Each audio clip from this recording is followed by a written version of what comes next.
मधुपुर गांव गंगा के किनारे बसा एक छोटा सा गांव था, जहां हरे भरे खेतों के बीच एक रहस्यमयी बरगद का पेड़ सदियों से खड़ा था। उसकी विशाल जड़ें किसी प्राचीन सर्प की तरह जमीन में गहराई तक फैली हुई थीं, और उसकी मोटी घुमावदार शाखाएं आसमान को छू रही थीं, जैसे वे ब्रह्मांड के अनगिनत रहस्यों को अपने भीतर समेटे हुए हों। गांव वाले इसे रहस्य का पेड़ कहते थे, और इसके नाम के पीछे सिर्फ कहानियां नहीं, बल्कि सदियों पुराने डर और अनसुलझे रहस्य छिपे थे। हर रात सूर्यास्त के बाद उस पेड़ के पास से अजीब और डरावनी आवाजें सुनाई देती थीं। कभी बच्चों की डरावनी खिलखिलाहट जो अचानक शांत हो जाती, कभी किसी बूढ़े की करा जो हवा में घुल जाती,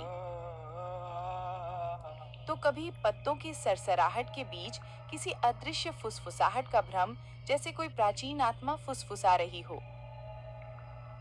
कुछ का मानना था कि पेड़ के नीचे प्राचीन काल का एक अतुलनीय खजाना छिपा है, जिसे सिर्फ भाग्यशाली और पवित्र हृदय वाले ही पा सकते हैं। जबकि कुछ का मानना था कि वहां बुरी आत्माएं और भटकती प्रेतात्माएं वास करती हैं, जो किसी भी राहगीर को अपने मायावी जाल में फंसाकर हमेशा के लिए कैद कर सकती हैं। इसी गहरे डर के कारण सूर्यास्त के बाद कोई भी उस पेड़ के पास जाने की हिम्मत नहीं करता था, और दिन में भी लोग एक निश्चित दूरी बनाए रखते थे, जैसे पेड़ के चारों ओर एक अदृश्य अभेद्य घेरा हो।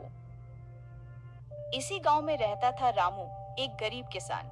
उसकी छोटी सी झोपड़ी थी, जिसकी टूटी हुई छत बारिश में टपकती थी और जिसकी दीवारें मिट्टी और गोबर से बनी थी। वो अपने सूखे खेतों में दिन रात एक कर मेहनत करता था। सुबह सूरज उगने से पहले उठकर और रात ढलने के बाद थककर सोता था। लेकिन प्रकृति की क्रूर मार और भाग्य की निरंतर परीक्षा ने उसे कभी चैन से नहीं जीने दिया। उसका एक दोस्त था, शेखर, जो हमेशा जल्दी अमीर बनने के सपने देखता था और अक्सर हवाई किले बनाता रहता था।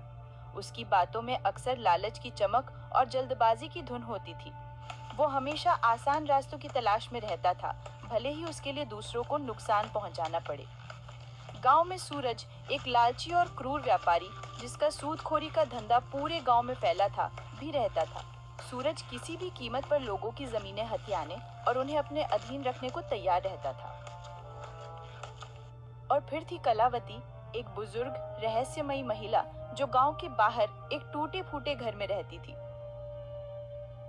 उसके बारे में कहा जाता था कि उसे जड़ी बूटियों और प्राचीन विद्या का गहरा ज्ञान था, और कुछ लोग उसे डायन भी कहते थे, जबकि कुछ उसे गांव की पुरानी कहानियों का जीवित संग्रह मानते थे। कलावती का घर गांव के बाहरी छोर पर था, जहां जंगली